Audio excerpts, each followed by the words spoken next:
Call the meeting to order. The minutes of the previous meeting. I'll move to approve minutes from previous meeting. I'll second that.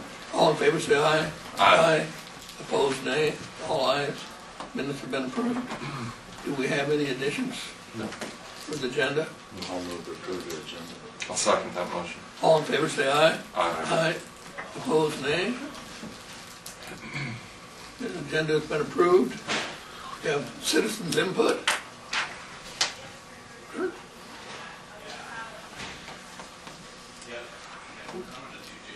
Any reason we can't start with that?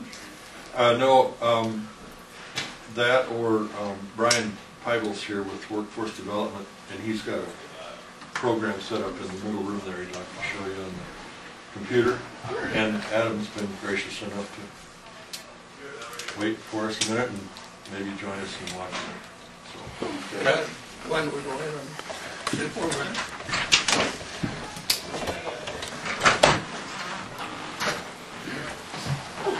Bring our popcorn in. Yeah. You don't want to miss this, do you? Oh, I'm walking. I just figure those are the guys that need to see it. They should get the good seats. Oh, yeah. Yeah, that'll be right after this. thanks. How are we doing on assessments? They about done? Oh, no. For this year?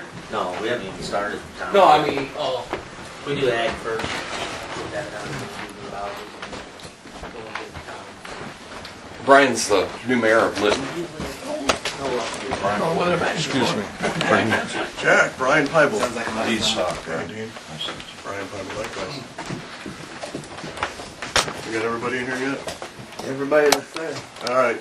Well, I'm Brian Peibel. I'm here representing Iowa Workforce Development. And as you're probably all aware or have heard, Governor Branstad had to close several of our offices, roughly 38 of them, due to cutbacks and just not having the funding to keep us open. So what they did is they came up with a solution for the communities, a computer-based program so folks can file for unemployment still using the computer, look for jobs on the computer. If they're veterans, they can look at their state and federal benefits online. If they're students, they can even look at filing their FAFSA form to go to college. So everything that they've done is already on the internet. It's nothing new, but what we've done is we packaged it all in one spot. Therefore, you don't have to go to 10 different websites to do what you want to do for unemployment and so forth. So the program we've got on here is what we're trying to, what Jim and I talked about, possibly putting an access point here in the courthouse for public use. So they would just basically get on a computer, double click on this icon, and it takes them everywhere they need to go. So I'll kind of show you, it's going to be hard to see though since it's just on a laptop. But what I'm installing is this little icon that says IWD, from Iowa Workforce Development, and then Virtual Access Point. So you just double click on that. It doesn't take up any RAM or hard drive space because it directs you to our VMware servers from here. So it's taking you from your computer to our computer system. We're just loading, it says VMware View right here.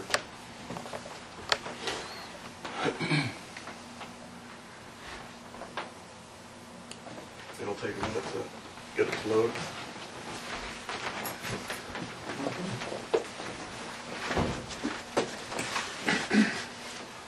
We're kind of running out of cord, Kurt. That's better. So this is, can everybody see this now? If you want to come over here, this is what it actually looks like. Go ahead. You want to go ahead and get closer? No, I'm good from here. As long as, if you guys want to get around it, then I'll readjust. Okay.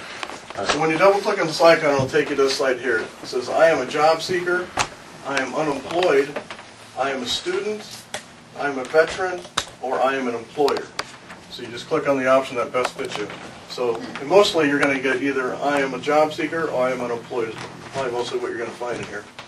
So if you want to, if you're unemployed, you need to file for unemployment. You click on that one there, and then now it takes you to the internet site. Well, next one. The first thing that comes up is file an unemployment claim. Yeah, it makes a little bit of difference. Now it takes you to our website, Iowa Workforce, where you actually file your unemployment claim. So that's nothing new. It's just packaged in one spot for people to do.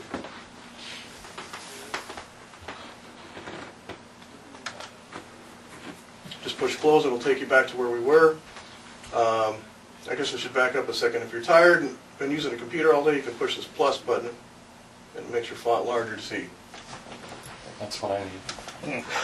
Not because you're tired. Because I'm 50. Not because you're tired, just because you're 50. That's it? 52. If you have folks that want to look for jobs while they're here, this one says I'm a job seeker. They can click on this. And it gives you some options. I need a job, I need a resume, some job seeking tools. I can take an assessment, like a free computer proficiency test. But this first one says I need a job, so I'll start with that. Maybe it didn't take. There we go. Again, it takes you to the Iowa Jobs website, so now you can start looking for opportunities within our website. Stop me if you have any questions. Saving them for the end. Saving them for the end. Yeah. Then we've got state jobs if you want to look for state of Iowa jobs. This one says federal jobs if you want to look for federal employment. Postal jobs. Yeah. There's a few of those out right now, but not too many. With the cutback that they're doing, they actually have openings. Well, you'd be surprised. In Lytton, we have there's an opening in Albert City and Fonda and some holiday ones in Des Moines. But they've got postings up on our post office. Really? Yeah. This next tab says I'm a student. You can take an assessment, like if you want to get your GED, you can take a practice test for GED, you can take a practice ACT exam. What else is there on there? Yeah, GED, ACT, office proficiency, and computer learning tools. So you have some free online courses like using the mouse and keyboarding, typing.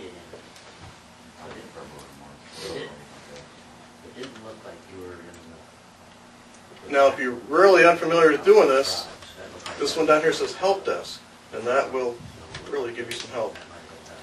There's a toll-free number people can call, and they can actually talk to a workforce advisor about unemployment or employment. Or they can click on, you can see this says blinking, it says online. You can actually instant chat with somebody.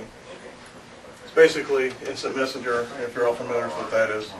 You just type in your name and your email, and within 3 minutes, somebody in one of the state offices will email you back. And if they don't, they'll ask you to put your phone number on there and someone will call you.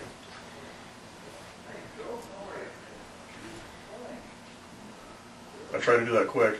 That's kind of everything. Is it? Yeah. Okay. What do you need from us? I just wanted, well, when this first came out, Governor Branstad wanted to install this in the libraries. And that's what I've been doing for about the last 6 weeks. And then they came to me and said, well, now we want them in the vets' offices and the armories. So then I started going around all the county veterans' offices as well as all the armories installing it. And they said, well, call the courthouses, see if we can put one in the courthouse in a public space. So that's why I'm here, to see what your thoughts are about putting one here in the courthouse. We just attended a Iowa State Association of Counties deal, and there was a buzz about that down there.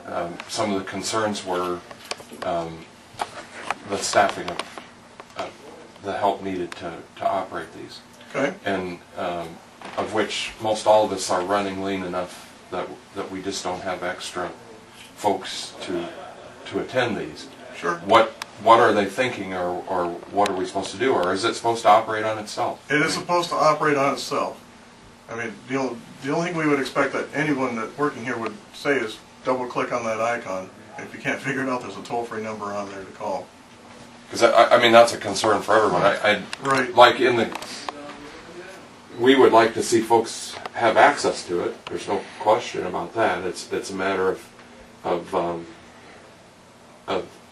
the ability to have time to help to do it, because our staffs are busy. Right. And are you guys providing the equipment and the? I can provide the equipment. I can provide a monitor, tower, keyboard, mouse, and make it wireless if your building is wireless. Or I can install it on one of your computers if you have an existing computer, which is what I've been doing at all the libraries, just using the public access libraries. So when you said that you've installed this in the Veterans Affairs offices around, do we have it here?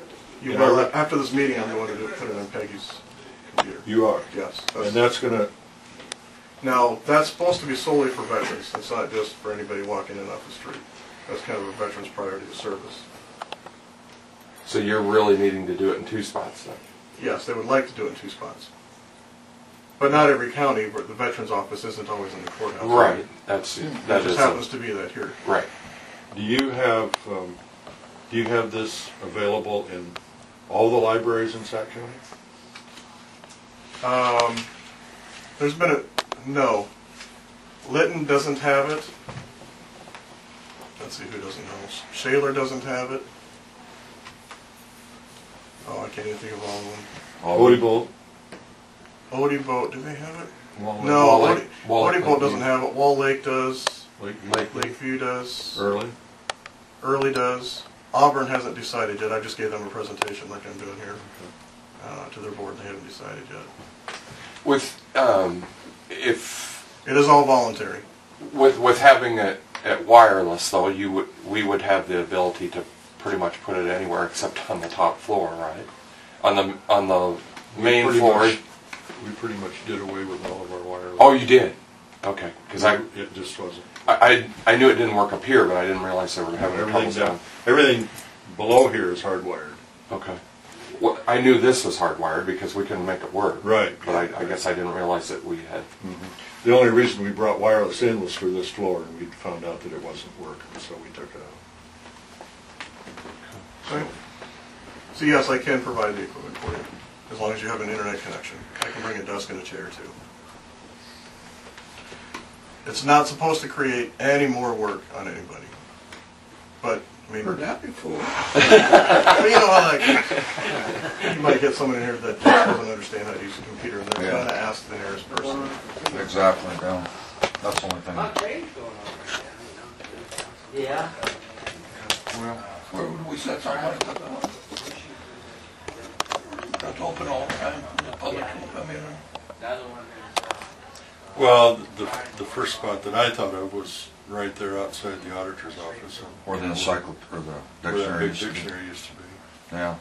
We use that space for our voting booth when we have elections. We use it for absentee voting. Some motor vehicle in the auditor's office would bear the brunt of questions about how do you work this damn thing.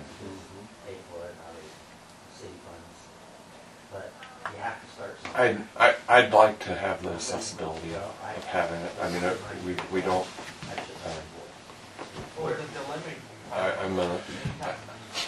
The others have expressed the concern that it was quite a little more attention needed than.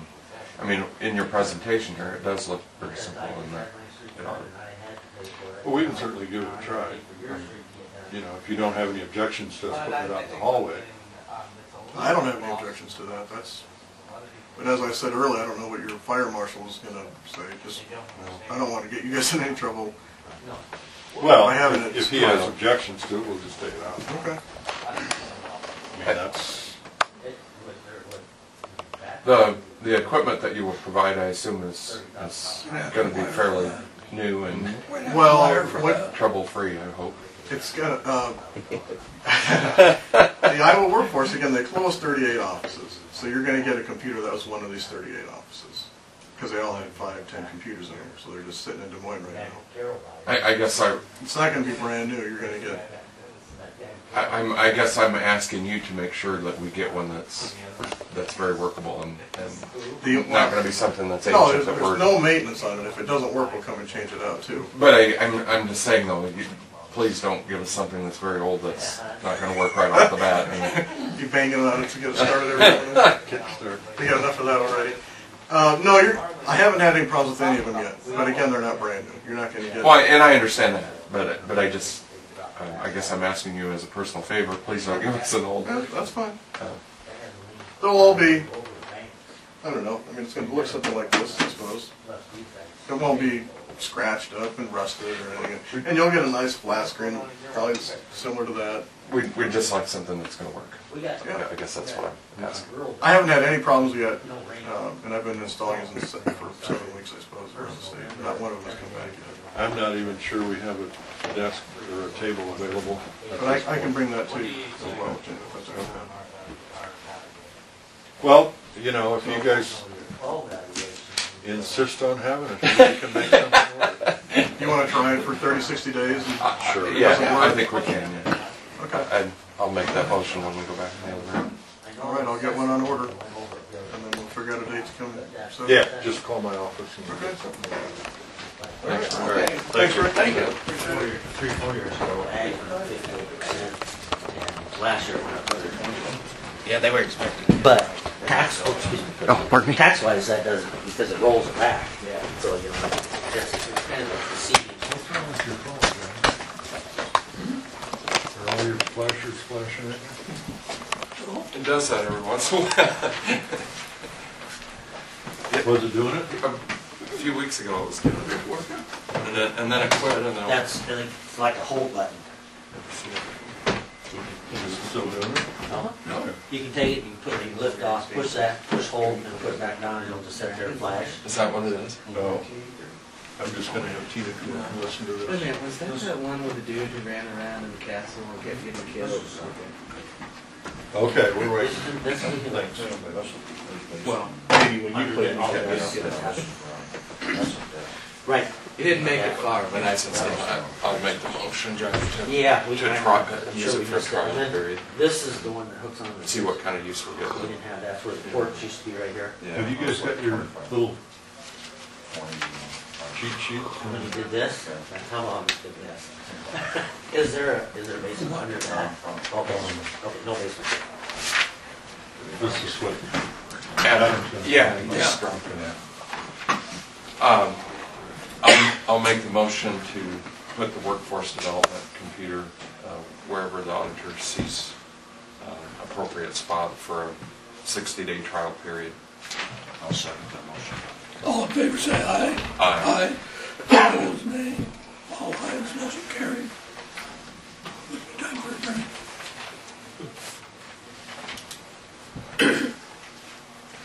Okay, Adam. all right. Good morning, gentlemen. Good morning.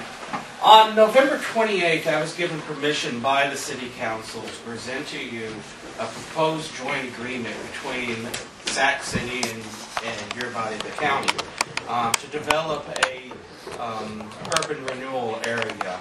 And I'll talk about, probably best for me to go through what I've got sitting in front of you first. What I have sitting in front of you is a proposed 2080 agreement, is the first 3 pages. It's pretty plain Jane.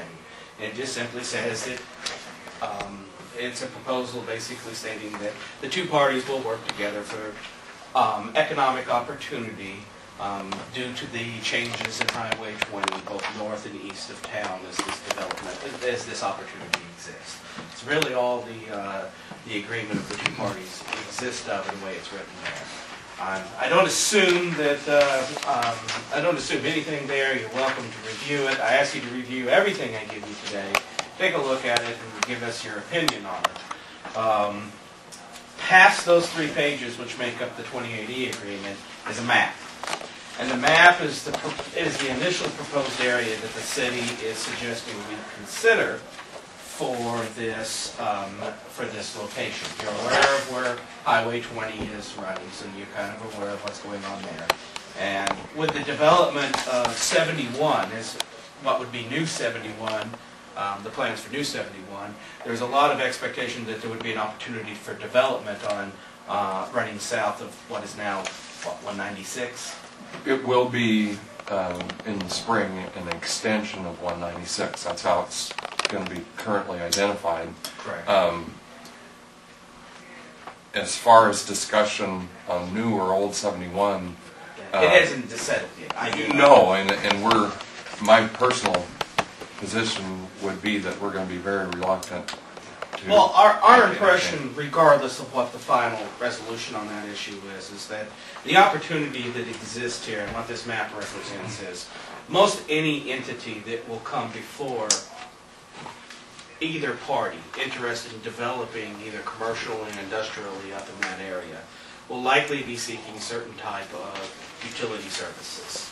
And I think it would probably be reasonable to believe that between the 2 parties, that for that opportunity to exist in most cases, the 2 of us need to work together to provide those type of services to a significantly sized commercial and industrial opportunity. And I was making that point because for now, and I hope for a while in the future that it needs to be identified as an extension of 196. That's my point. Sure. And, but the recognition is that our opportunity for development will likely not only be along the new 20 corridor, but also will run down that vein as it heads towards Carroll and, of course, towards, you think about it, anybody who will be coming from the east, coming west, will likely, regardless of what the designation is in the end, will likely be using that route to continue down to Carroll. So we wanted to recognize that that is a potential area for growth just as much as the new Highway 20 area would be a potential for growth. So that, without going into it any farther, that's the initial proposed map that we're suggesting be considered for inclusion in any type of a development area. If you move into the next couple of pages, what they are is just key points that we would initially consider as part of a development plan. The way the process basically works, guys, you're probably aware of this. We signed a 2080 agreement, basically agreeing that the two parties are going to work together in the future. Then the next thing we do is we start organizing some kind of an urban development plan. That urban development plan would include a map that would include whatever the area for that area, that planned area would be, and the terms of when either party, how they would be involved, when they would be involved, how we would decide in the future that they're going to be involved. And from that plan, you would also develop any potential TIF districts out of that. So you sometimes hear the discussion, everybody refers to this somewhat as a TIF district plan. Really, it's an urban development plan that includes the possibility of the tool of TIF districts. Let me give you an example of the way we would see this possibly working. The way this would work if this framework was to put into place is, say Holiday Inn comes to us and wants to put a Holiday Inn up on Highway 20. Well, they're likely going to have certain demands. Say they want city water. They don't want well water. They're within two miles of town, so we have rights to provide services to them other than rural water. They want to have utility water. They want to have utility natural gas. They want certain improvements on streets, all included in some kind of package, and they want to know what the local community is going to do to support this. That would activate their contact with us. Either party would activate a meeting of the two parties to discuss how each one of us would interact in this process. For instance, the city would likely be the partner in the process that would run the utility services of water and natural gas to that location. Whereas, and of course this is all a negotiable term. Understand, I'm not dictating to you how this would work. But I would assume that in this type of agreement, probably any development for the streets up there would likely be something that the county would do involved in that process. The element of that is of course, how do we get our utilities up there? Well, one of the things we would want likely included in any type of plan would be access to your right-of-ways for providing those utility main services to those locations. So that's another way that the county is involved in the process, is providing access to those locations. Then what we would do is consider the development of a TIF district within that urban development area, and the taxes that are collected on that Holiday Inn would then go towards paying for the cost that you took to make the roads, and we took to put in the water and the gas lines up to that particular new business. The only thing, of course, that would be we anticipate being collected in that TIF District 4 is for the repayment of the services that are provided to that particular customer. It's hard for me to talk about any of this in detail because, quite honestly, the detail is what we need to work out as two parties. But really, all I'm here today is the message is we're interested in developing a plan between the two parties that would include the development of an urban area. The idea being is that when we do have a potential commercial and industrial entity that is interested in this area, that we would already have the framework of a plan in place. And we all know that that might not be having a spec building built somewhere waiting for them, But the one thing they do want to hear is that we have a plan and we have an idea already in place on how we would be able to work with them in the near future. And that's really the initial plan out of all of this. Now, we didn't come up with this. We didn't make this idea up.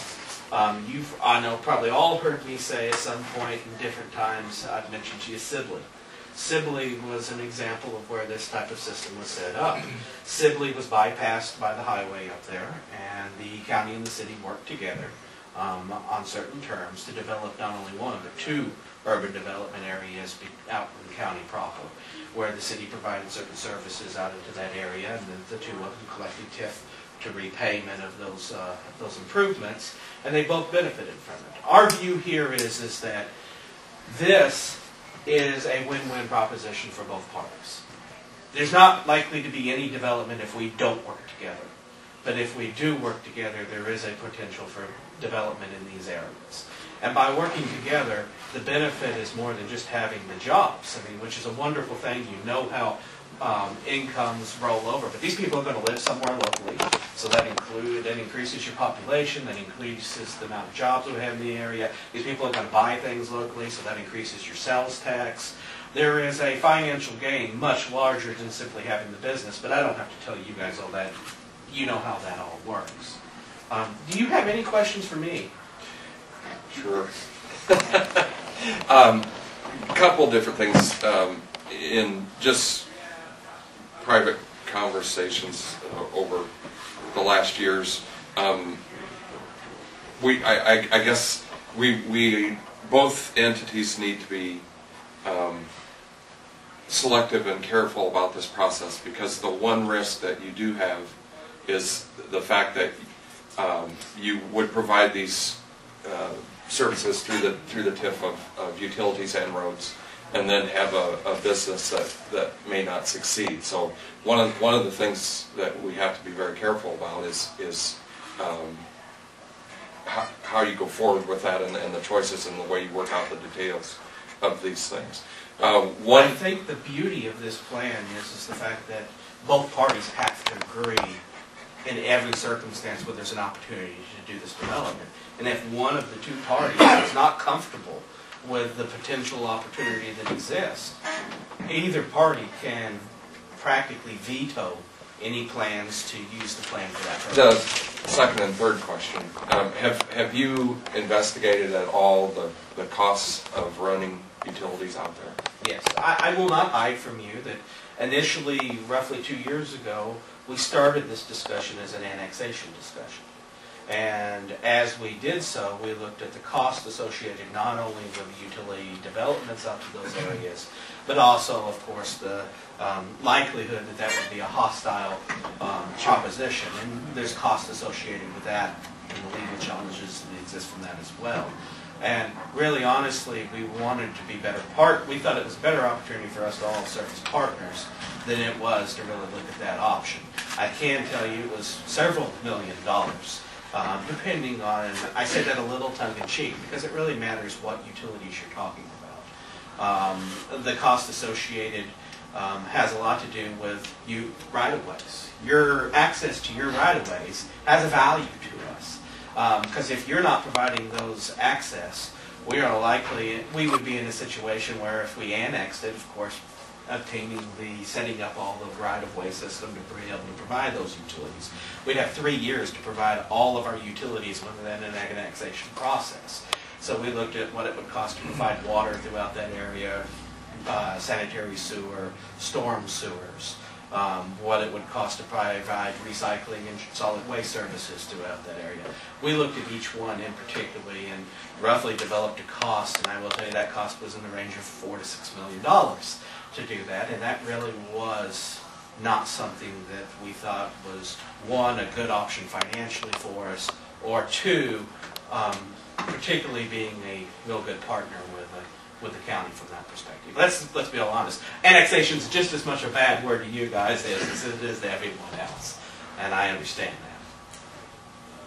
that. Does this restrict any other utility going out there, say rural water wanted to put water in, or technically within 2 miles of town, they don't have the rights of doing that. And what about Mid-American?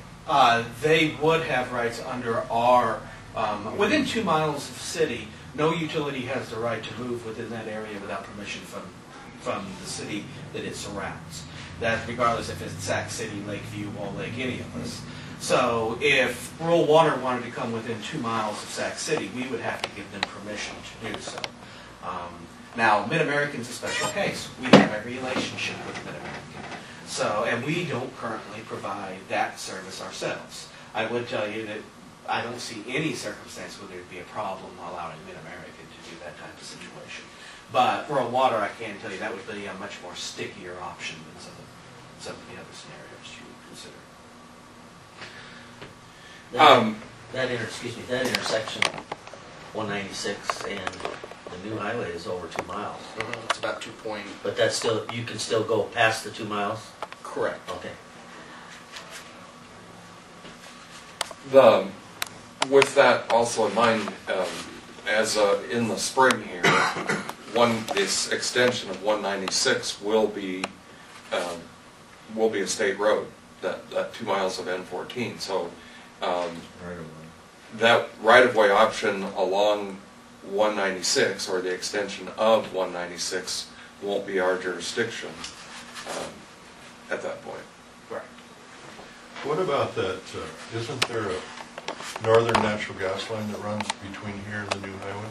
Yeah, we would have to factor that into any development opportunity. Make sure, I mean, it's just like anything else, we would have to make sure we stay far away from any possibility of running into that. But what if could there be an arrangement with northern natural gas to provide natural gas line? No, they have to have a gating system in order to read what is used at particular gate points in the gas system. Well, didn't they hook onto that out west of town and go take it to Lakeview? But they gated it to Lakeview. Okay. So, I mean, unless, and I very much, I guess I could say the generic answer is, Jim, yes, but there's a cost associated with doing a gating system, and the likelihood that they would do a gating system for anything short of an ethanol plant is pretty minimal. So, I mean, if it was an ethanol plant that was looking at moving out there, they probably would do that. I see. Other than that, I don't anticipate, other than an ethanol plant, I wouldn't anticipate they'd be willing to do that. Put in a gating system, because they're kind of expensive. Supervisor's office, Rick speaking.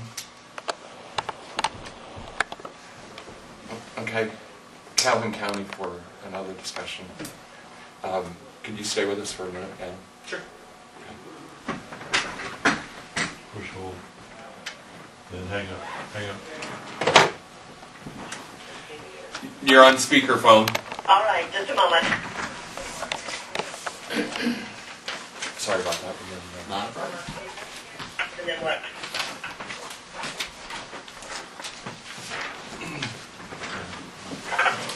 Tina, we're going to get it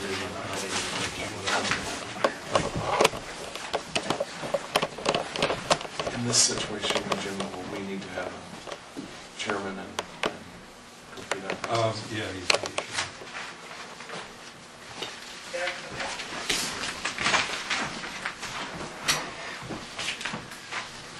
All right, so we're controlling things. Are you ready now? Are you ready? Is everybody there? We are. The SAC board is all here, and auditor, as well as media and several others who are visiting about different issues. Okay, that's fine then. Scott is not present today, so Gary will act as chair, but we need a motion to that then. I make a motion for Gary for chair and Judy as secretary. I'll second that motion. Rick Hecht. All in favor, say aye. Aye. Here. Okay.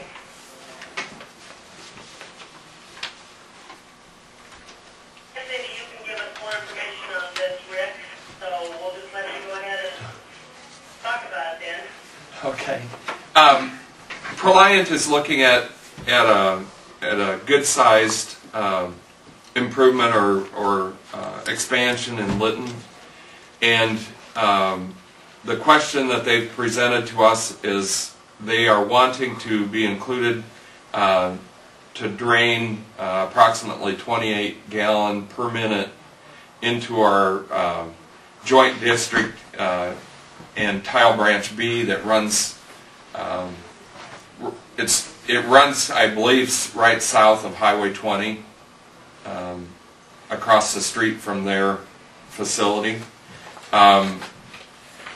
The proposal, their building proposal has changed a couple different times, and I really don't have the specifics on that right now. Initially, they were just talking about a smaller expansion of approximately $3 million, and now they're discussing the probability of it being a $15 million expansion, of which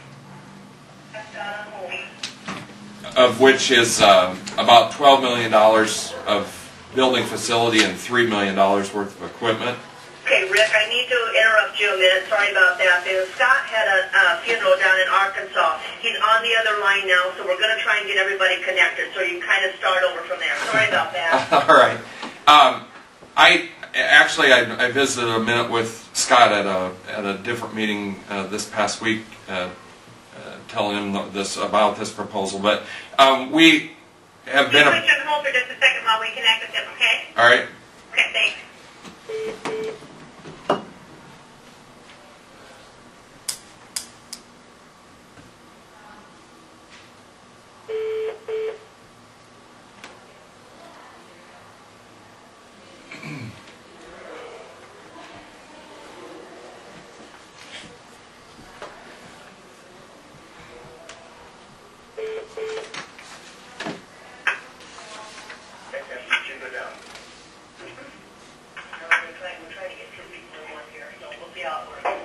It's not working. Well, Mary thought that. He was going to try and phone in from.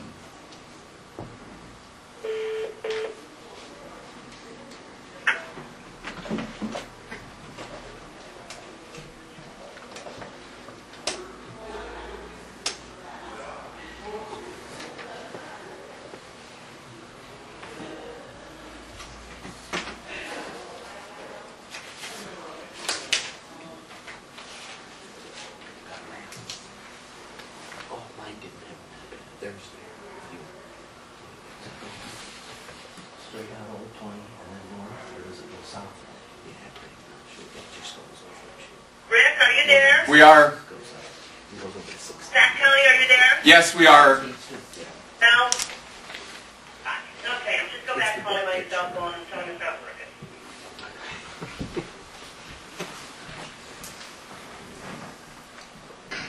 Okay, go ahead. We lost Scott, so that's fine. Go ahead then.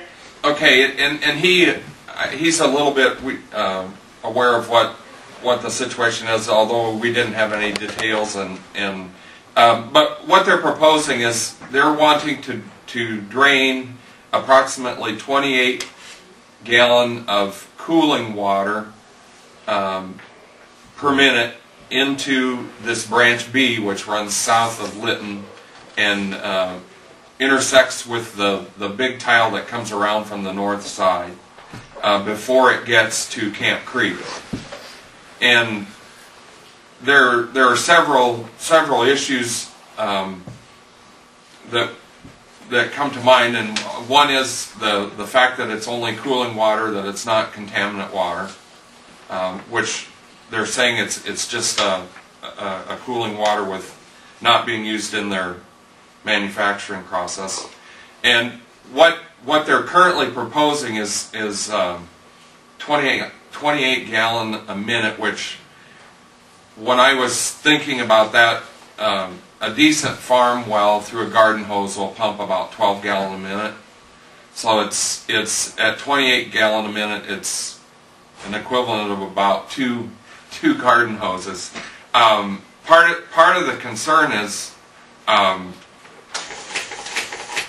down the line. I know this big tile from that goes north of Lytton that this branch B intersects with is not adequate to drain the north side of town, and under higher water situations it You hear this, Scott? That's fine. I'll just pick up on this later. Well, Rick is talking now. Go ahead, Rick, because Scott's on speakerphone, so we'll see what we can do on a cell phone. all right. And they're So the concern is to be sure that the water is not a contaminant water. The second one being that if we allow that to be hooked up, that now we don't have it's a very, very small amount right now, but does that give them the ability in the future to increase that dramatically, which the system probably wouldn't handle if it got to be a bigger charge of water. Right now at the 28 gallon, I personally I'm not concerned about that, but if they were allowed at a later time or decided that they wanted to put a large amount of water into it, then we've got a problem. So those are kind of the couple of things that we have thought about. One of the other things in this letter that Brian Bloom from Keel and Pear presented us with is they are wanting to do an assessment of the system, and I guess on a personal level I don't want them to spend a large amount of money to assess that when we know all the systems in the county are not adequate, that they're pretty much all overcharged with water at this current time. But they're not suggesting what that might be as far as a charge for the assessment, but I'm reluctant to let them have a significant amount of money to do this when everyone knows the answer to most of these systems already. I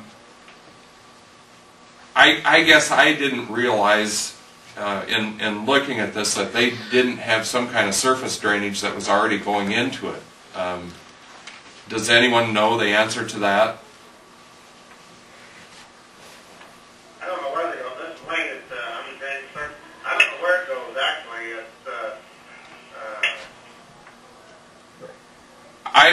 I'm a little familiar with the system, and I know there are a couple of grates along Highway 20, and I know in past years that there had been a surface water problem there that they've corrected. That water doesn't stand there now. So their surface water, I think, is already probably going into the system. They're asking to put this 28 gallon per minute from their manufacturing process in there. We have had blowouts on that south of Sparky's there. Have you? That's where Mark had the farm there. I see. Last couple of years. Do you know what size that is, Wayne? I do not. I can look quick on the map, see if I got it. He's gonna check, Rick. Okay.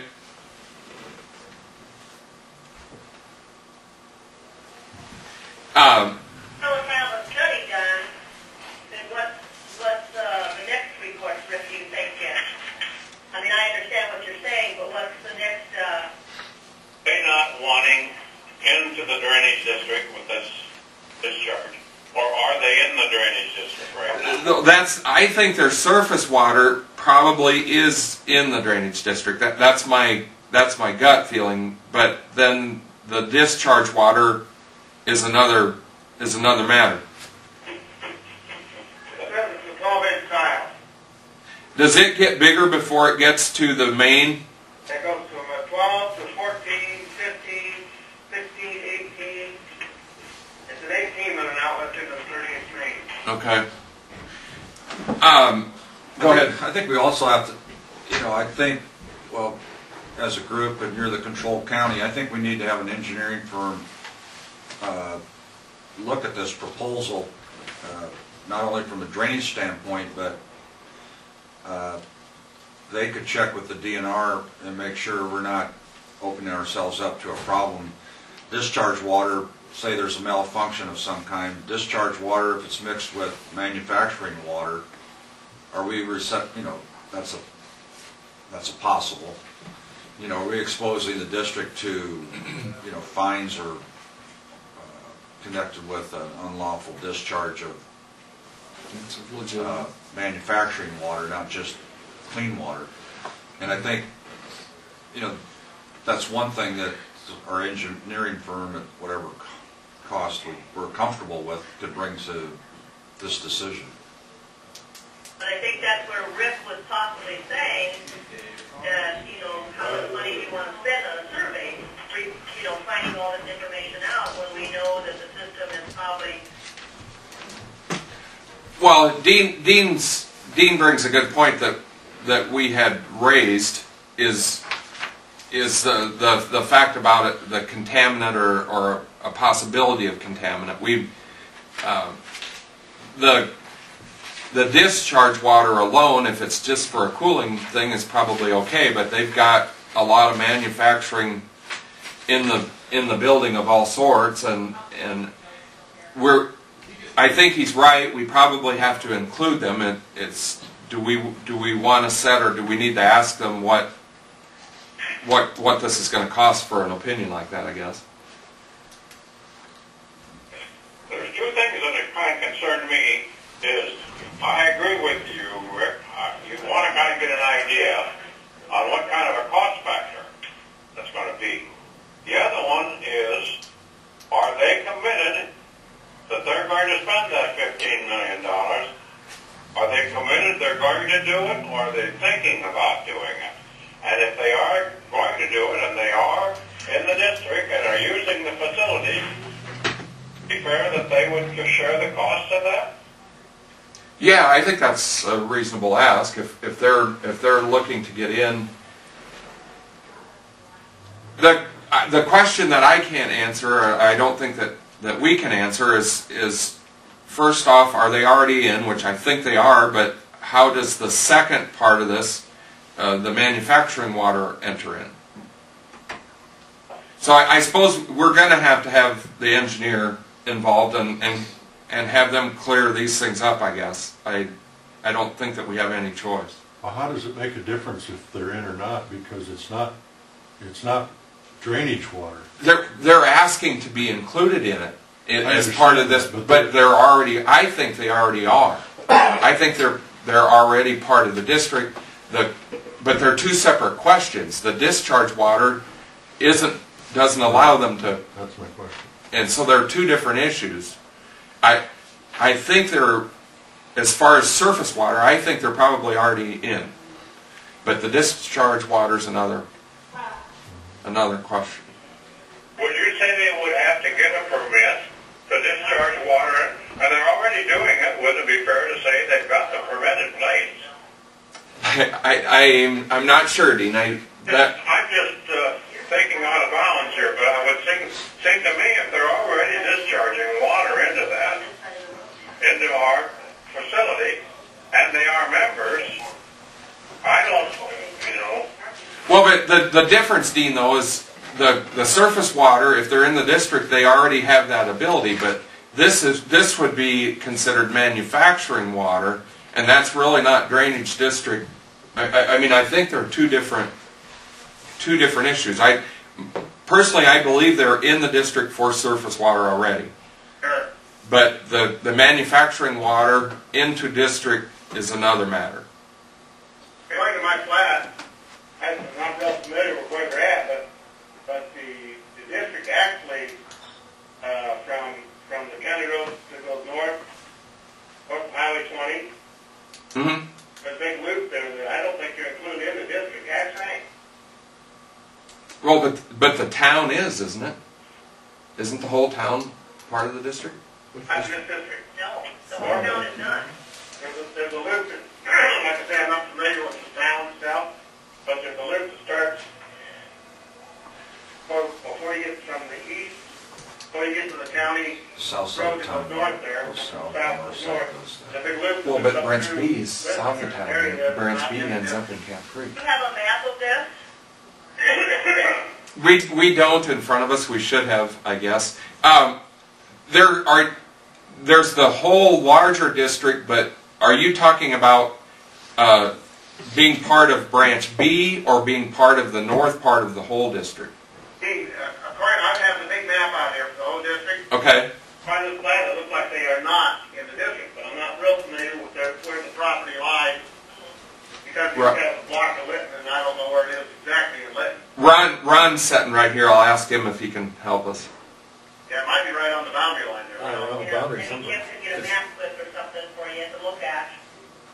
Well, if they're not part of this district, then that's a whole nother point. Yeah, that's what we're Part of that water on the, saying, because it's on the Sac County side, he's not for sure on that, but just in looking at it, there's, like you said, a big loop that comes up into Lytton that's a whole town that shows incorporated. We're gonna have to Being in the district. get a map and So, figure that out. if you've got a map there to look at, maybe that would be something we need to, We just call them back next week. yeah, look at, and yeah. So, I think we're gonna have to define the lines, and would it be okay to call you back next week and discuss this further? yes, let me check the agenda, just a second.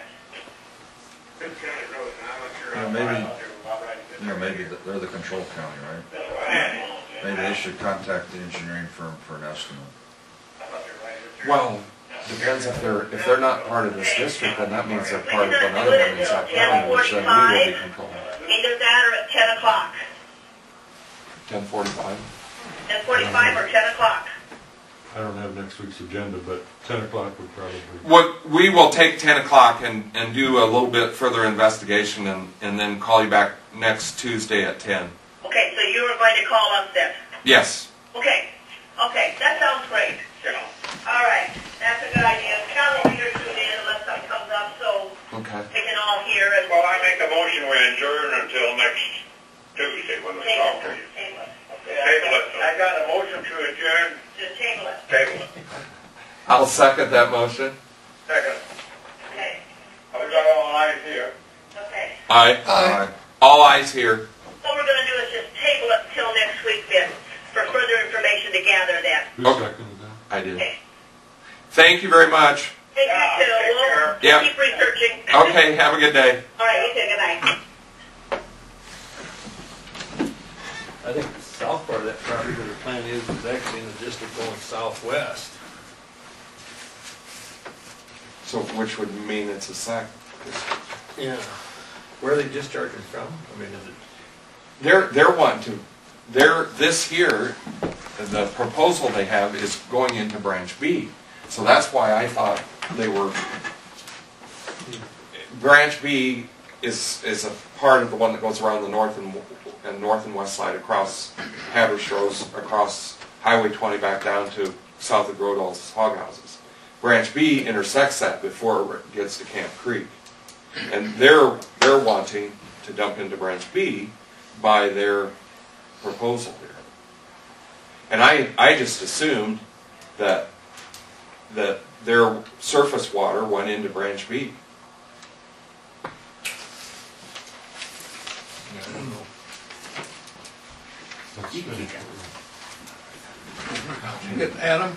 Yes, sorry. For the most part, what I'm just simply doing today is presenting to you what we've discussed at this point at the city level, and to let you know that at this point we're ready to present to you the potential for a joint development agreement. With that said, please, I would ask that you take the information I shared with you today, talk with whoever you want, Jim, Bob, any outside entities. I would recommend Joe Byron's is a little bit familiar with what we're doing here at Region 12, so you're welcome. He might have a little bit more prep work for this if you contacted him, because I know he looked into the Sibley plan before we had him come speak with us. So, but if you have anything for us, just let me know. Please understand that the last 3 pages, the platform idea for the urban development area, that's just some ideas of what the types of terms you can see within the agreement. That's that would be the biggest portion of this negotiated deal, is what that would look like. Excuse me. The map or the included area, are you exactly familiar with what? I just My read it, but copy. he didn't have, his copy didn't have the map. Okay. But I think it goes up 196, doesn't it?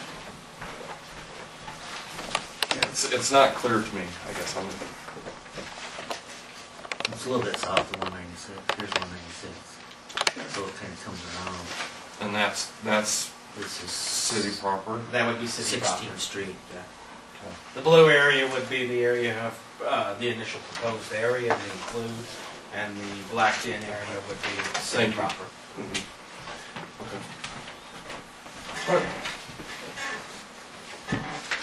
How does this speed up the, if both parties have to agree, it's a 50-50? Well, it really wouldn't be a 50-50. What it would say though is that we're committed to work together. Yeah. And that we have some idea of how that, that working together would go. That's where I'm trying to get to my point is, you know, say, you know, I don't know what our response time is to this, but, you know, say this body, you know, makes a decision to cooperate. Mm-hmm. And then the composition of your party or our party changes. Mm-hmm. And we have to have, you know, both parties have to agree. How does it speed up the process? Well, what it speeds up is that we already have something in place through the 2080 agreement, which is very generic in the way it's written. But we already have an agreement that the parties want to work together. That's basically, we already have established the 2080 agreement to establish an arrangement so that both parties can meet together and come to an agreement together of an urban development area. The actual terms of the urban development area, we would have a tentative framework agreement in place that in most logical situations, this is how the services would break down. Police service would likely continue to be provided by the sheriff's department. The road services would be provided by the county. But in a generic format, we would have an idea about walking in what the expectations from both sides would likely be. That doesn't mean on a case-by-case basis that they can't be renegotiated. But we have some framework in place of how we see us working together in the future. Quite honestly, all it really communicates is what already simply exists within a 2-mile range of the community already. But what it does show is we have something hard to show potential commercial and industrial development, that we've thought about this. And we already have a framework in place that there isn't going to be a fight over annexation of any new development outside, 2 miles outside of town or within its district outside of town. And that we already have a plan in place to tentatively pay for any of the developments that they're likely going to ask for as a negotiated agreement. That it's not like we're going to be walking into this room for the first time going, gee, how are we going to work together on this? How's this going to work? We already have the framework in place to make the tools move forward, a smoother process work forward, and how we can supply those services to those. All this as you develop this, and there's like any other 2080 agreement. We put it up today, my city changes over, we have 4 new council members, you got 2 new supervisors. We can all back out of this 2080 agreement at any time prior or after a planned area is put into place. But the fact of the matter remains that right now at this time we're willing to work together. We recognize we're willing to work together, and we're willing to put together the framework for that purpose. You need to establish, basically what you're doing is establishing an urban renewal area. Correct. You have to have that in place before you can even think about doing the TIF. Correct. And the county's going to be the one responsible to put in the TIF. Correct. Because it's in county area. Correct. One of my questions... All of that would already be, all that framework would already be in place when the potential entity would come. So you're really not doing, I mean, you're just setting it up for the future, what you can do. One of my concerns would be that and it would be the county that would be doing this, would be that you're TIFing just the area of the new construction. Mm-hmm. And, you know, looking at the map, you know, you're looking at maybe 6 sections of ground, which is a lot of value. Mm-hmm. And the TIF area will get all of the increase in value, whether it comes from new construction or not, if you include that in the TIF area. Mm-hmm. So you really don't want to TIF the entire urban renewal area. Exactly. And then have the value go up, and then the infrastructure will be getting the benefit of the increase in tax base. And we've thought of that too. I mean, the idea would be is that's why we say we would treat these on a case-by-case basis. Yeah. Is because you really, you could set up several different TIF districts within one urban development area. And that was the idea of why we had the broad scope on the development of the urban area, is because the whole urban area opens up the opportunity for us to have we don't have to do this again. The urban development area is created. Now all we have to deal with is establishing the little TIF districts within it for the purposes of those development And I think opportunities. the major thing would be that the county sets up the TIF district, so you would never set up that whole area. Right. Because at this time, ag valuations, or taxable valuations are gonna be going up basically 4% a year for quite a long time. There's a little bit of trust involved in both parties in the way this That'll process never is. You know, I think we would both, at some point as we get farther along in this process and get some kind of idea of a plan, if we do want to work together, what that plan's going to look like. I think we're all going to have to agree there's a little bit of trust built into both sides on this. What would be helpful, and it was brought up earlier about what would be the cost to get there, Mhm. you know, for the infrastructure part. Is that TIF is it gonna be enough to return the cost And of the infrastructure? that's why I say we would have to look on it on a case-by-case basis. I mean, you might, One, we would need to Holiday Inn know, Express might be your, you know, that's 400,000, but it's not getting a city levy, it's getting a rural levy, so you're talking about less dollars coming in. and we would have to sit down, both parties would have to sit down, analyze what we anticipate the valuation would be. Bob would, or whoever is Bob's replacement in years and years, 50 years from now when Bob retires. Won't be that long. When one of the things that we would all have to sit down as partners in this and look at is what is it going to generate? Is it enough to cover the value? And if it isn't, is either party willing to take on more cost if it isn't enough to do it? And if it is enough to do it, are we still willing to do it? Is it enough gain for the community for us to still do this district? But that's all terms that will have to be looked at on a case-by-case basis in each individual TIF district that would be set up within that area. Part of some of the concern of that, though, is a big part of that's front-loaded, especially for you. I mean, we have the road, and a good part of that is there, and we would have to do bits and pieces, but the utility part of gas and water is very front-loaded, and so you need a significant investment, building investment to do that, because it's going to be front-loaded. Thus, you can understand why it's very important for us to look at these on each case-by-case basis, because we are going to have to seriously consider the risk that we're taking on, particularly with each utility. Particularly, I mean, I think sanitary sewer is one of the more expensive ones to run. And so we will have to see what the overall return on investment is before we determine what utilities we would include in a particular case item. Because we all want to benefit from this. Well, part of that benefit is we don't want to assume more risk than our governmental bodies are willing to accept. I don't see sanitary sewer being a very good option. Well, I can tell you, we don't see sanitary sewer as a very good option. And being it's not going to be annexed in, you don't have to have it.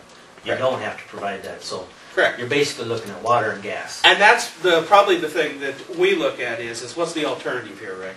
The alternative we looked at initially was annexation. Annexation from a financial standpoint is not a viable option because it's more costly for us than a joint agreement with the county is. There's no question about that. I think we all know that sitting in this room. But we all want to see some kind of growth occur up in that area. Well, the only way that's going to happen is if something happens. And this is the alternative something that we see available to us. And not every commercial entity that comes through our doors is going to be looking for everything. They're not going to always be sitting in here. I know, I fully understand that there's a very good chance that they're going to come in here and say, I don't want natural gas. Okay, well, we don't include that in this particular individual assessment when we do the risk-reward, the cost associated with it. That's not going to be included in this case-by-case basis. But maybe they want water from us. Well, we're going to have to look particularly what it's going to cost us to run water mains up to that particular location and what the assessed value will be for that location and what type of return we can get out of the TIF to pay back that, how long it's going to take us to get it paid back to see if it is going to be beneficial for us. Just like you will likely see situations where road improvements would probably be a factor into some of this, I would think, unless they're sitting right on Highway 20, you would likely have a road improvement scenario to consider. And so that's something you're going to have to look at on a case-by-case basis, is the value you're getting in return for the cost of upgrades, because roads aren't cheap, we all know that. And So that will all have to be looked at, and both parties have to agree to any particular TIF district that's set up and the value of each district. But Bob is right to answer your question further, Dean. The urban development area would already be in existence.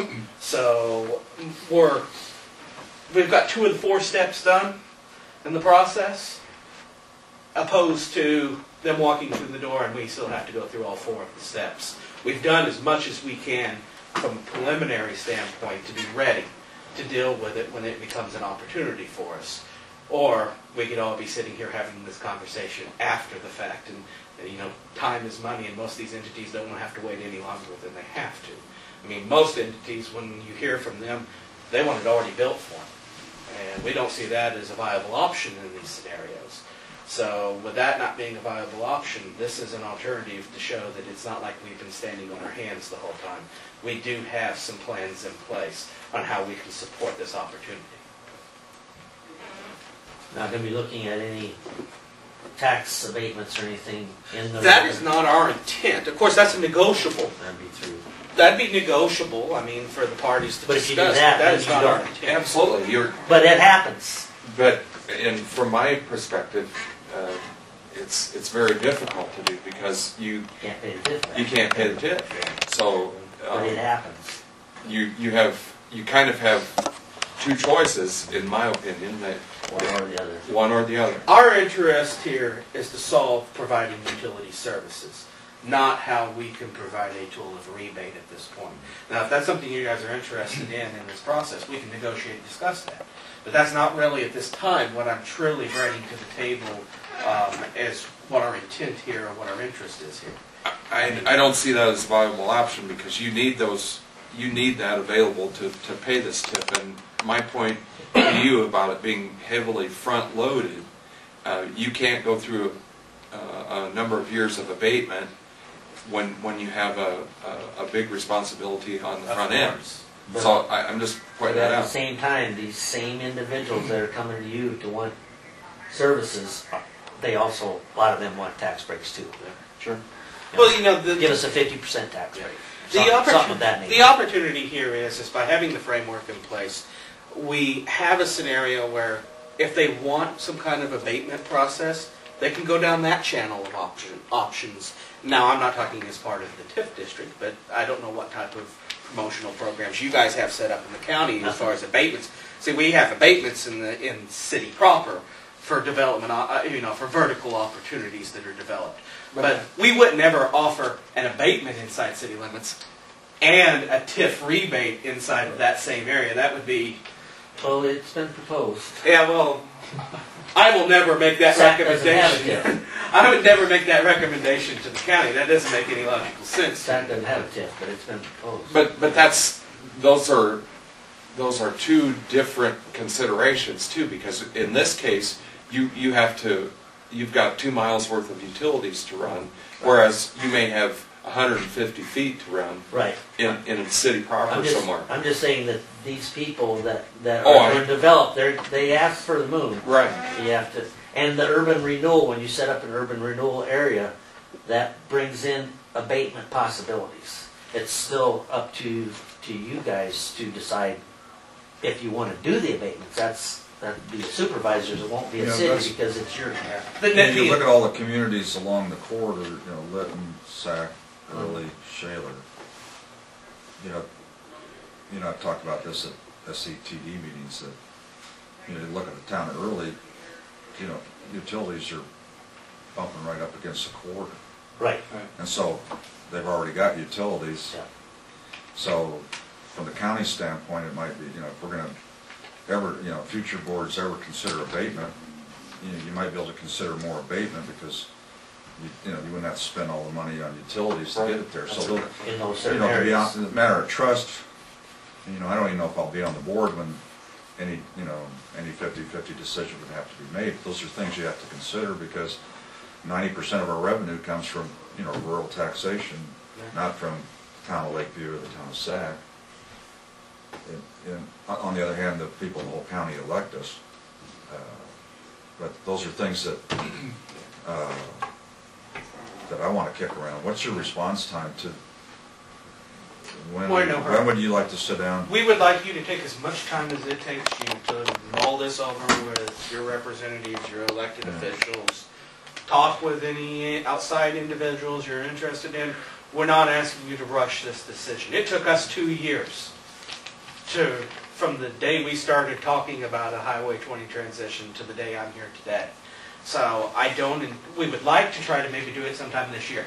We'd like to at least have the 2080 agreement maybe considered in this year. But You've got 18 days. well, I'm sorry. I'm already thinking on next year's calendar. So I'm thinking on a 370, 380 day calendar. Just thought I'd clear that up for you, Adam. Thank you. You're Thank welcome. you. I appreciate that. But no, we fully expect, just as we went through a process of looking into our options and seeing how this might benefit us, we would expect you would fully want to do that on your own yourselves. And I'd be happy anytime you guys want to discuss this in the future. If you want me to come be part of those conversations or hear what you are hearing from someone else, I'd be happy to come at that time. Just let me know when. Our really idea here is that this isn't something new. There's other communities, other counties doing this out there, and really what we want to do is we could see an opportunity where this might be the type of thing that you could use in other areas in our county, even with some of the other cities as a benefit. Because let's be all honest, a lot of times you have the land and we have the utilities. And we, in a lot of cases, need to work together to be able to have these opportunities. Because usually it's not just the ground that the property's sitting on that there's a value or gain to the local area. You've got the school districts to gain through the kids in the schools. Sales tax improves for all of us. Fuel, road use tax increases when you got higher populations in the area. Everything benefits, not just having a $400,000 Holiday Inn built on this property or being one new utility customer is not the only benefit that happens in these type of programs. And I think we tend to take almost a narrow view of what our value or what our gain is out of these opportunities. I could envision where this would be something that could be an opportune process, not only for Sac City, but Early or some of the other communities, that they could look at this and say, you know what, Early's a smaller community, may not have the money to do certain things. And you might be able to set up similar situations, but have different details within that situation with them. And I don't see anything wrong with that. But what we don't want to have happen is we don't want to lose the opportunity that especially if this is going to be a main route down to Carroll, as it somewhat is now, is that we don't lose the sight of an opportunity here because we weren't sitting here having this conversation today, but we waited a year and a half from now to have this initial conversation. I understand. I think we ought to do this possibly as soon as we can, but the rate they're going with these highways right now, I'd like to have something in place if somebody is asking. We might not need it for a year, might not need it for 20 years. That's the beauty but of it'll this be plan. there, It's ready there. to go. If we don't know, maybe next year. Maybe somebody's already thinking about something. Yeah. And really, honestly, that is the beauty of this plan, is that when they sit there and say, well, I would like to have water. I'm not real crazy about well water, but I'd really like to have water out there. Oh, well, what's the current scenario? We got to go talk to the county. Then we got to go talk to the city. Will the city be a partner with the county doing this? Guess what? We can already answer that question. Yes. There's already an arrangement in place that the county and city are willing to work together. And I think that is, without a doubt, that is a powerful message to be able to send to a potential customer, whether it's today, tomorrow, or 20 years from now, is that at some point we sat down together and we said, yes, this is to all of our benefit, and we're willing to work together at some level.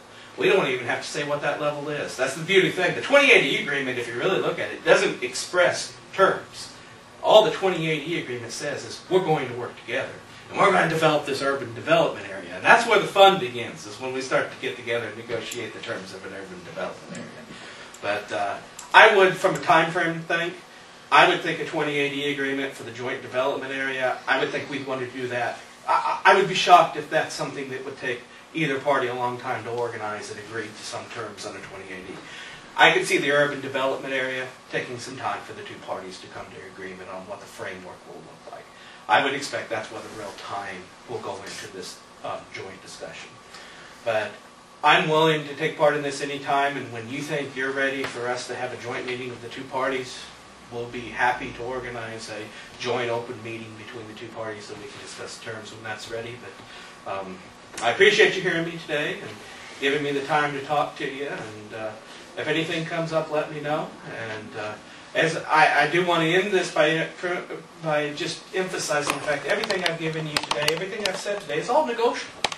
We can negotiate all of this. There is no limitation to what we can negotiate. Now, that may not mean that my elected officials I work for are going to agree to what we negotiate as far as terms. But in the end, everything that's on the plate here is negotiable between the two parties. So thank you. Thanks, Adam. Thanks, Adam.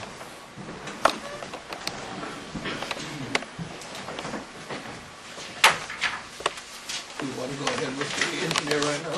He's here. We're going to talk about. Okay, whatever you want to do. Thanks, Bob.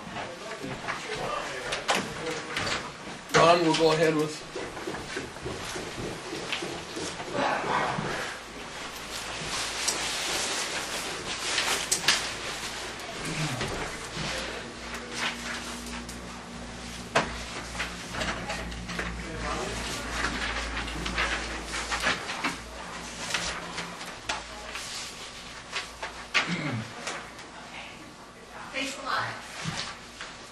Short, simple. Oh, don't dig one out for me. I'll get one from.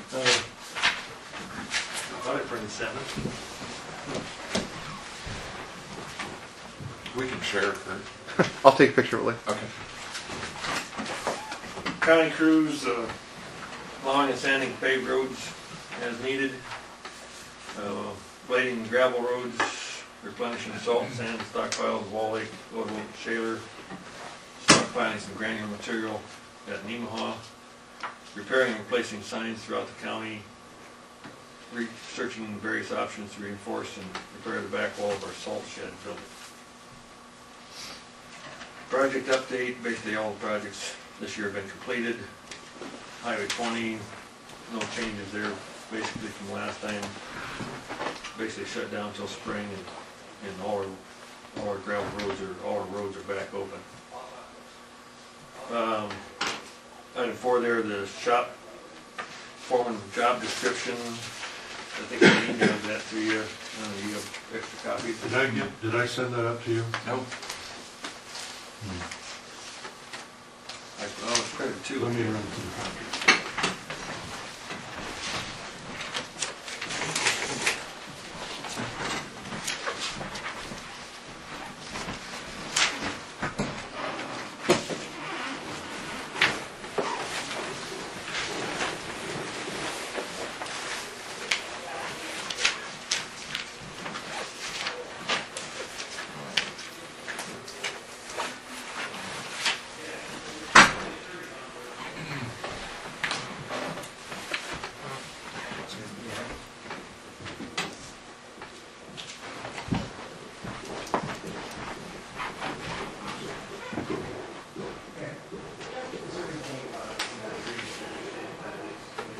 How does this differ from the previous one that we had? Oh, we changed it quite a bit from what the old one was.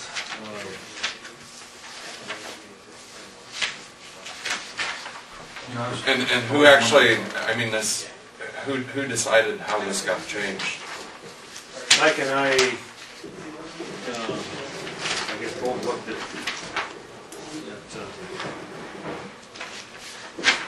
other job descriptions from adjoining counties and other ones we gathered. Here's the one that is the one that was Goes back to February developed. 2000. Yeah, and that was when that position was first created. It was February 2002. Or 2000.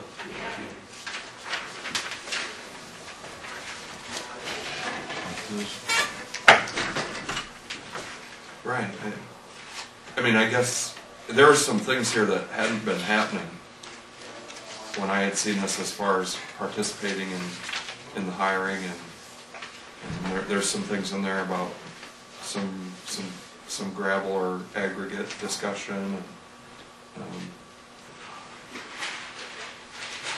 And I know those weren't happening, and I don't really necessarily think it was right that those choices were made without discussion with us.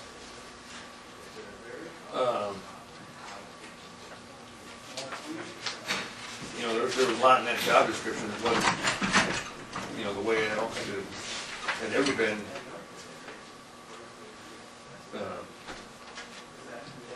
I don't know that they ever followed that job description the way that was written. Well, and why not? I'm not sure. In fact, I hadn't looked for that job description before until Ted turned in his resignation, and then we started looking through his file, and found that in his file, and I mean my opinion of that job, or what should have been the job description of that job, is when the road superintendent needs to be on vacation or needs time off or whatever, that this person would be the person that was in charge to run the operation in his absence. That's the way this reads. That's what pretty much what this the job description of the position. That's pretty much what it says. I guess I'd have to read back through there again. It's been a while since I looked at the older one, because it talks about Well, I mean, especially the gravel part of it. I mean,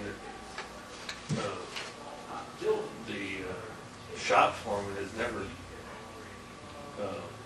been involved in the negotiations on the gravel contract with the gravel producers. what's your personal feeling on, looking forward, is, and you see how other counties do things. I was looking through this duties and responsibilities, and to me it seemed like I envisioned it as being, unless something didn't go right, that, this person could, like for example, if Mike would retire or something, this person could step in and, kind of like assistant county or assistant maintenance supervisor. But that's not how you envision, I guess this position? I guess I see it more that this person's expertise is going to be in the repair and maintenance of the equipment. I see.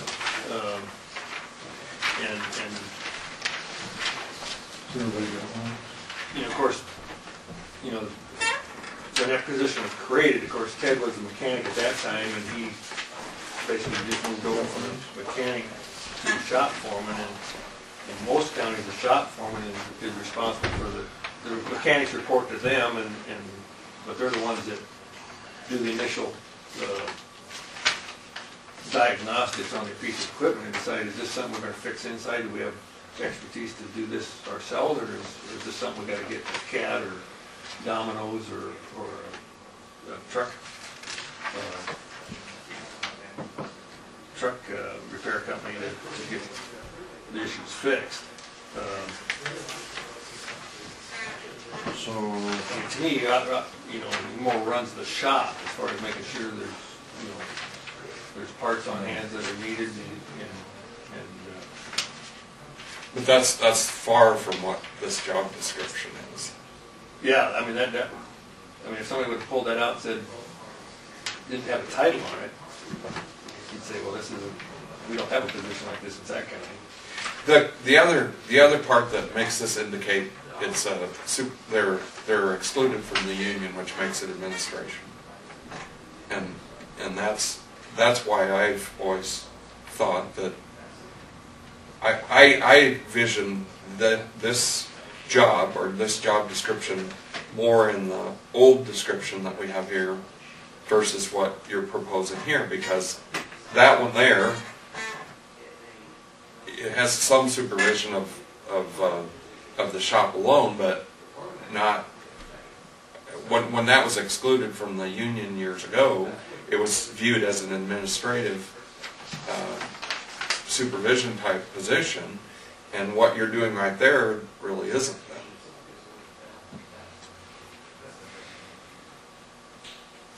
How's our footprint compared to Calhoun? Does Calhoun do they do more wrench swinging or maintenance than we do in this county? I would say we probably do, yeah. Yeah, that's what. I mean, we've got, More in mechanics. Calhoun, we've got 2 mechanics plus the shop foreman. Yeah. And one of those mechanics did used to work for CAT. So we outsource more. We probably outsource, yeah, That's definitely more than what Calhoun does. That's my understanding. So You know, because if they've got 3 people Yeah. versus 1 here. well, I don't. I haven't talked to Mike about this and what his feelings are, but I just wonder. Like Rick said, he's not part. This individual's not part of the bargaining unit. That tells me that they're in a supervisory capacity, and I don't.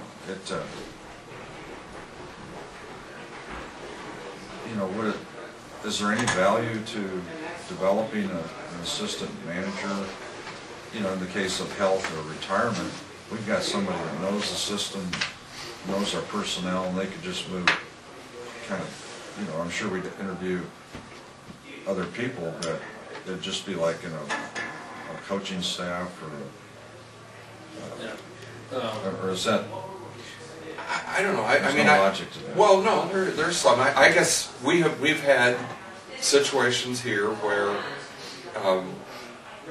Mike hasn't been able to retain his vacation because he doesn't take it, and instead of having, my thoughts had always been that Ted would be in charge in his absence, and that there was no reason that he shouldn't take his vacation, and so I guess that then you throw on the fact that they are looked at as an administrative, or Ted has been looked on as an administrative thing, and we're not, hadn't even been remotely following what the job description was. And if we want to change that now, that's another matter. But I mean, I think this more describes the way it's being done now than what that old job description did. Okay, that being said, so everybody we got to start from scratch. Yeah.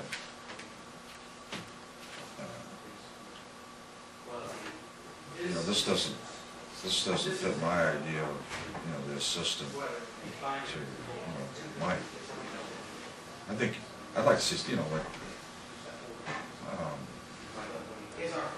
some kind of chain of command that's spelled out that if Mike is on vacation or if he'd have a health problem, we're all what would you do in that case? What would you like to see happen? Well, Mike's got one of the other employees that he's been using on times when he's gone, or more like not really assistant, but he's in charge when Mike is gone. And but at the same time, we don't. The person that's leaving the position doesn't pick his replacement, and I don't think that should happen here either. And I see that as your job and this board's job to pick the road superintendent, not for the road superintendent to pick his person who follows him. And if you do that, that's... So you're saying Mike should pick out Ted's replacement? No, I'm saying we shouldn't. I don't think, we didn't allow the CPC to pick a replacement, and I don't really expect that when we leave these chairs we're going to be picking our replacement. I think that's an administrative job of yours and this board as supervisors of the operation that they would pick, they would interview and pick. If you're looking at an assistant that you're expecting to fill the spot of the road superintendent in his absence or when he's gone, if he retires, I don't think it should be that person's responsibility or ability to pick his replacement. I don't think that's right. But I mean, Ted's not involved in, wasn't involved in developing this job description, and this, the shop foreman reports to the maintenance superintendent, which presently, of course, is Mike. But we're talking about two different things, kind of. In one way, we're looking at, if you use the old job description, you're kind of picking an assistant for the road superintendent, who you would expect at some point to move into the road superintendent's job. My point is that the road superintendent shouldn't pick the person that fills his position. Right. That's my point. I mean, there's going to be, just because you got to have somebody that's acting or filling that role when Mike's gone, that person's going to have a step up on anybody else that applies, but that doesn't mean he's automatically have the job. Okay, so in broad strokes, what you're telling us is this is a job description for the person we're going to hire for shop foreman. Right. And in a practical standpoint, the shop foreman may or may not be designated to be second in command when Mike leaves. Right. Or when he's gone on vacation. Yeah, okay, I understand that. I mean, I guess, our emphasis is trying to make sure we get somebody that's mechanically inclined and knows how to troubleshoot. I mean, that's, in our situation where we, presently don't have a mechanic, it's going to fall on him to do a lot of mechanical work, and then when he knows that he can't do it or we don't have the time, he's got to be able to troubleshoot it and figure out, here's where I think the problem is. I mean, you don't just want to automatically send it someplace and find out, oh, gee, there's a fuse blown someplace, or, something simple. Okay. But and if he feels, if this employee would feel that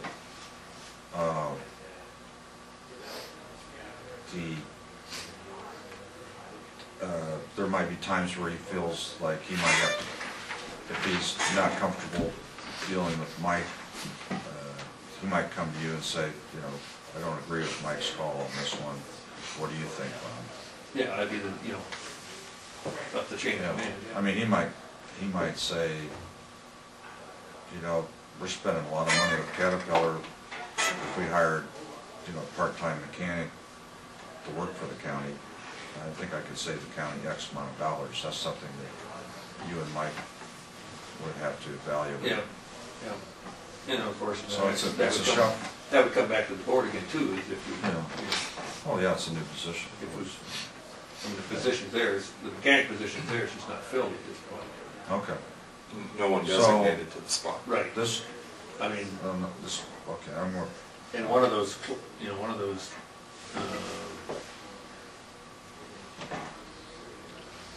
which one was it? So really, this is kind of a status quo recommendation because,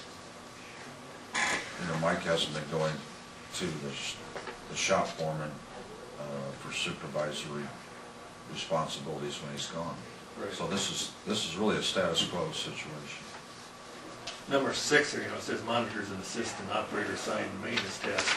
I don't know, maybe that could have been worded differently, but basically what that's saying is this shop foreman, a lot of the operators take care of their own oil changes and filter changes and, that type of stuff. And those duties that are assigned to the operators, the shop foreman will sort of oversee, depending on that person's abilities, again, what they would have them trying to do on their own. We've been advertising in the local paper, right. And what kind of response are you getting? I mean, how much interest are you getting? I think I looked at the list, I think it was that Friday or yesterday? I think there was 3 people that stopped and picked up the applications, and I didn't look at that closely. That's all? That's all we've had so far. Of course, they just came out last Wednesday, get the papers last week, so. Usually it's, when we're doing a general operator thing, we'll have 40, 50 people. Yeah. This is a more specialized. It is. Yeah. Some background. Yeah. Not as many of those people around. And again, you know, like Mike and I talked, you know,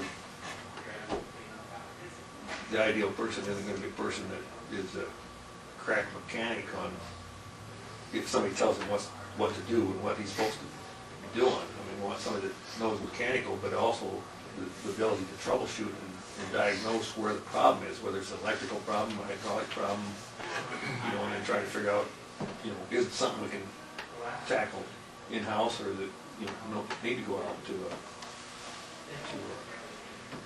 another vendor. How's our pay scale compared to, you know, like cat mechanics? I don't know, Mike might have an idea on that, I guess I'm not sure.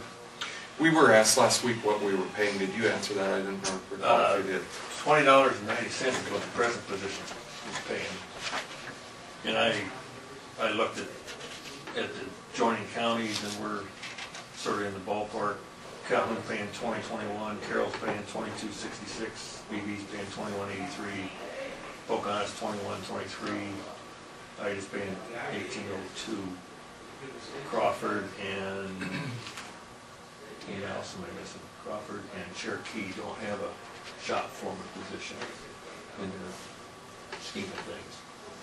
But, you know, in each county, you know, the jobs are a little bit different, so it's, you know, can't totally compare apples to apples. Well, I think with the total package, you know, and I'm just guessing what, you know, what some of the tractor mechanics are being paid in the area. I think that's, as a total package, that'll be pretty competitive. You know, we're going to have to, you know, because, like I said, it's not a position you're going to get 40 people applying for. We're going to have to be able to, probably after we interview, come back to the board and say, here's the applicant we got, you know, here's what we think, you know. We basically told them now what the existing job position is paying, but depending on what you get from the applicant, if you get somebody that, you know, going to take a lot of training or doesn't have maybe as much expertise as you'd like to see, you know, you're going to start out on lower and then where you might end up in a couple of years. Have you advertised anywhere besides the local paper? No, we haven't.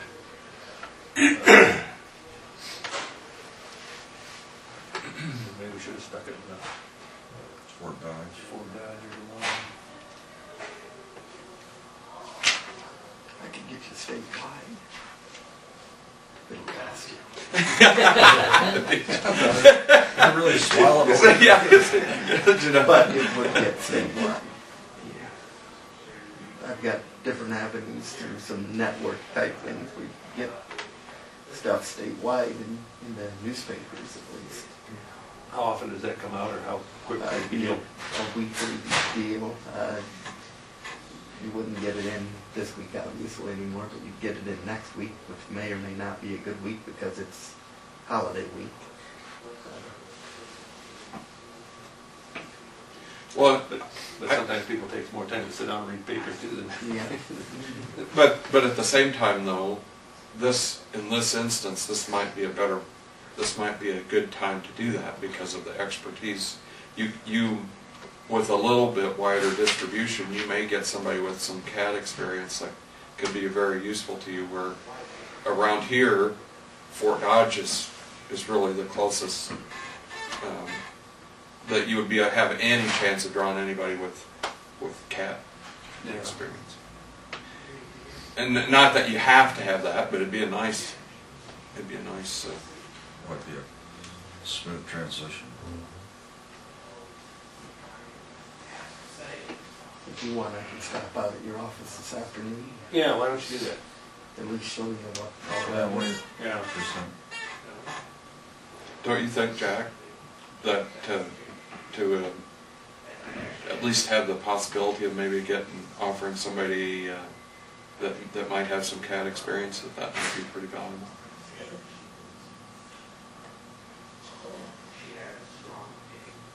I know the last mechanic we hired in Calhoun actually came from remember, was he in Kansas?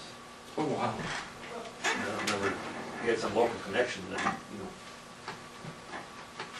that forwarded on to him.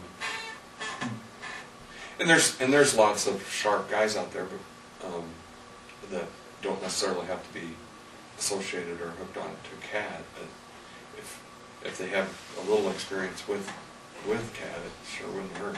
Yeah, I mean, anybody who's got experience with, you know, heavy truck work or, you know, heavy equipment work, whether it's dozer, motor grader, you know.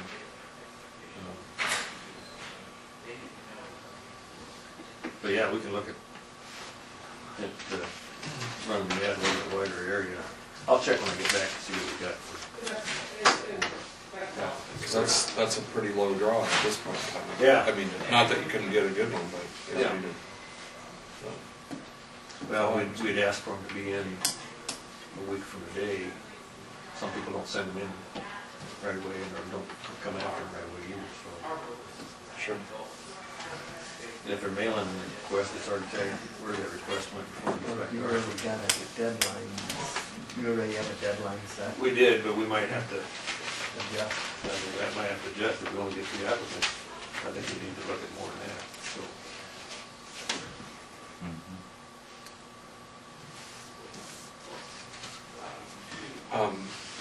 Just to refresh everyone's memory, we need to double check on that drainage situation as far as finding out for sure where that's at.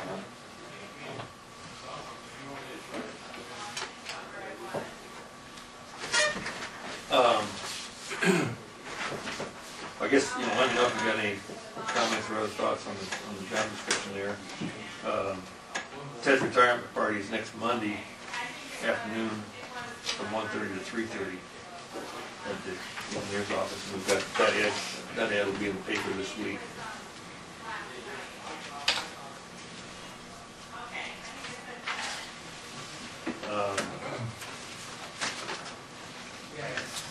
As far as Adam and this urban renewal, I guess I'd like to look at what, I don't know if I can get a copy from you guys or get a copy from Adam. There's no reason not to.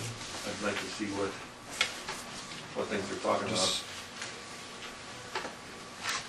You wanna? I can run downstairs and make a copy. Okay. Just take that one, I'll get working on it. He's got some writing in here, don't you, or is that? Oh, here's the clean.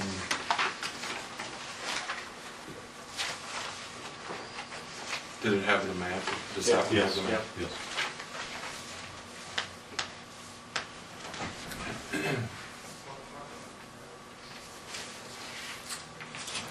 Because I think, you know, you talk about Sac City not wanting to do the sewer, but I think, right, that's one of the, when somebody's coming in, that's gonna be one of their main concerns, is who's gonna provide all the utilities. Especially with all the requirements that DNR is getting on sewers. Yeah, you know, I'm not sure how you're gonna do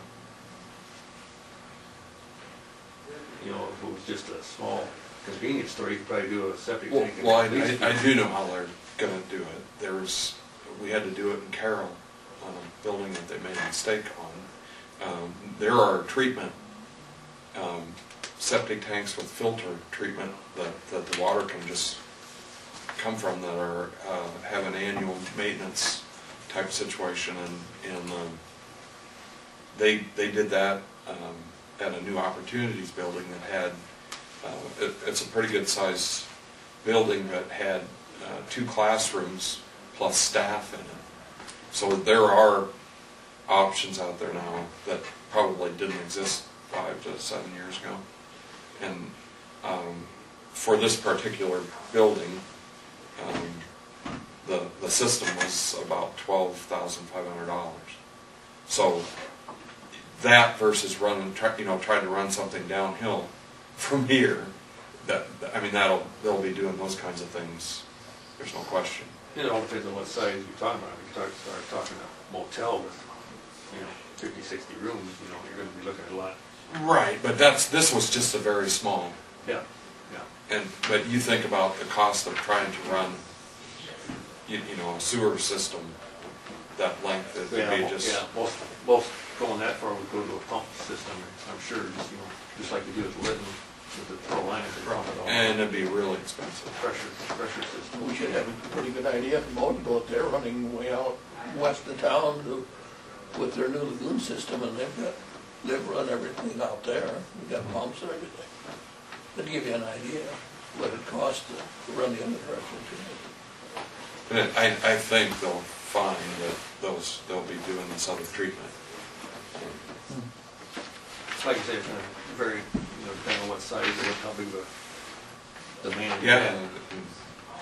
Dale, I've recently heard that Evapco's thinking about expanding it. Is that Oh, yeah. thought about? Yeah. We had a pretty big one. I was down there talking to him yesterday morning. I don't know if I wrote anything down when I was talking to him. Yeah, they're expanding. In the near future? Probably this coming year.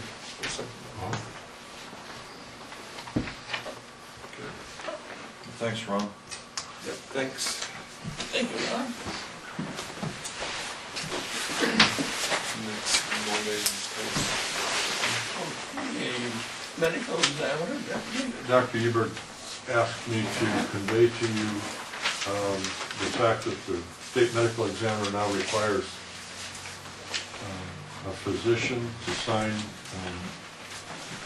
the death certificates in case of the cremation. And while we can still use our deputies, the sheriff and the EMT, to go to accidents and that type of thing, he's asking that you deputize the doctors out here at Loring for Trimont. Doctors, Pack Marcheski and Giano. yeah. You have that other job description, that original one. You might want a copy of it. I think I handed it. No, I don't have it.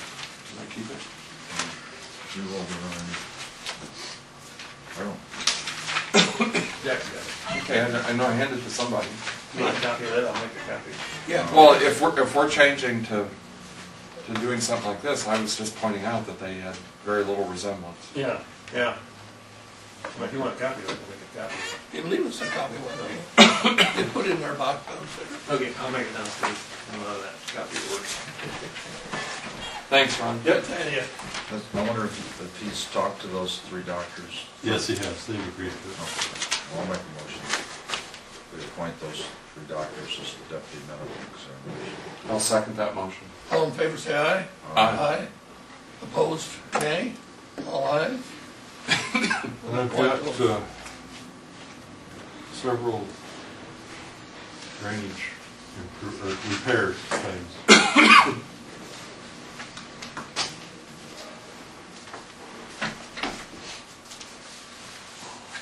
Holy cow.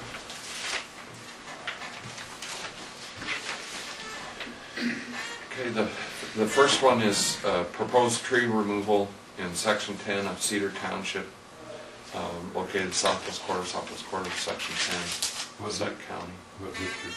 Drainage District number 2 and 51, Sac and Kellen. For a cost, remove dead trees along side slopes and top of bank with district right-of-way, burn and bury trees once removed, $600. Marty Mauer. I'll second that. All in favor, say aye. Aye. Opposed, nay. All ayes.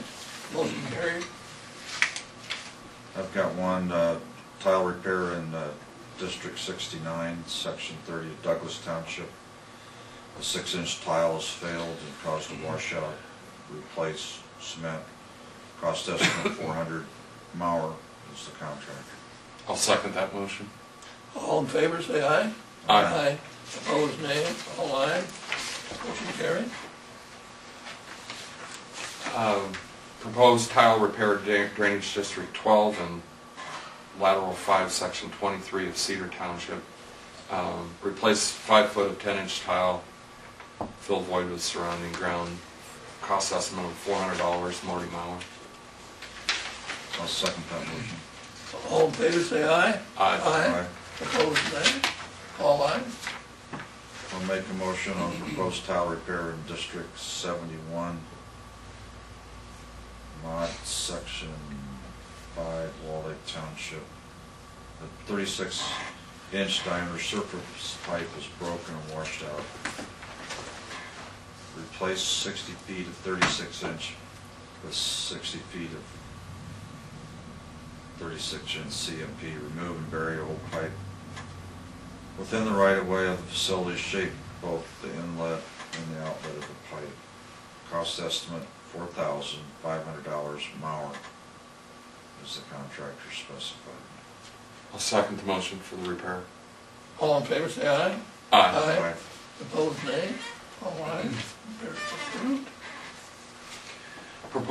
I'll move to approve proposed tile repair drainage district number 4, Sac Mud and main tile section 4, Jackson Township. 3-inch diameter hole has developed over a tile due to tile separation. Exposed joint cement at a cost estimate of $300. Marty Mile. I'll second that motion. All in favor, say aye. Aye. Opposed, nay. All ayes. Motion carried. I'll move to approve proposed surface pipe repair drainage district number 89, Sac County, section 36, Cedar Township. 36-inch diameter surface pipe is broken and is washing out. Replace 40 feet of 36-inch pipe with 40 feet of 36-inch CMP pipe. Remove and bury old pipe within the right-of-way of the facility. Shape both the inlet and the outlet of the pipe. Estimated cost $3,000. Contractor Marty Mauer. I'll second that motion. All in favor, say aye. Aye. Opposed, nay. All ayes. Contract's approved.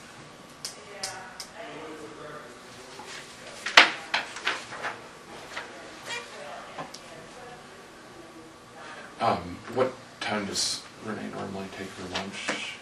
12:30 to 1:30. 12:30 to 1:30. We should go down and try and clear up this drainage district issue. See for sure where it's. The boundary? Yeah. I'll move to adjourn. I'll second the motion. All in favor, say aye. Aye. We are adjourned. Thank you. Thank you, everybody.